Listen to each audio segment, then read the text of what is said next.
ஜிம்முக்கு ரெகுலராக போங்க. ஜிம்மை பொறுத்தவரை கன்சிஸ்டன்ஸ் தான் ரொம்ப முக்கியம் அப்படின்னு இங்கே அட்வைஸ் பண்ண நான் விரும்பல. நான் ஃபாலோ பண்ணுற 3 ரூலை சொல்கிறேன்.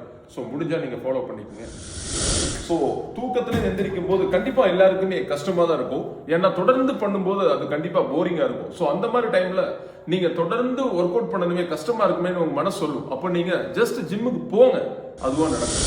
செகண்ட் ஒன், நீங்க ஜிம்முக்கு எப்பவுமே ஒரு குரூப்பா ஒர்க் அவுட் பண்றது, பார்ட்னரோட ஒர்க் அவுட் பண்றது, இது ஸ்டார்டிங்ல உங்களுக்கு இன்ட்ரெஸ்டா இருந்தாலும் காலப்போக்கில் அதுவே உங்களுக்கு ஜிம்மை குயிட் பண்றதுக்கு காரணமா அமையும். அண்ட் தேர்ட் ஒன், எப்பவுமே ஜிம்முக்கு போறது உடம்பை ஏத்துறதுக்கோ இல்ல குறைக்கிறதுக்கு அப்படின்னு நினைச்சு பிக்ஸ் பண்ணி போகாதுங்க. நான் எவ்வளவு டைட் எடுக்கிறேன் எனக்கு ரிசல்ட்டே இல்லை அப்படின்னு நினைச்சீங்க அப்படின்னா கண்டிப்பா அது ஓவர் ஸ்ட்ரெஸ்ஸுக்கு அதுவே ஒரு பெரிய காரணமா இருக்கணும். எப்பவுமே நல்லா புரிஞ்சுக்கோங்க, ஜிம் நம்ம ஹெல்த்தி லைஃப் ஸ்டைலை ஃபேஸ் பண்றதுக்கும் நம்மளுடைய உடல் ஆரோக்கியத்துக்காக மட்டும்தான் போறோம். ஸோ அதை மட்டும் டார்கெட்டா வச்சு நீங்க ஜிம்மை கண்டினியூ பண்ணுங்க. கண்டிப்பா நான் அந்த 3 விஷயத்தை ஃபாலோ பண்றேன். ஸோ முடிஞ்சா நீங்க ஃபாலோ பண்ணுங்க. கண்டிப்பா கன்சிஸ்டன்சி மிஸ் ஆகாது.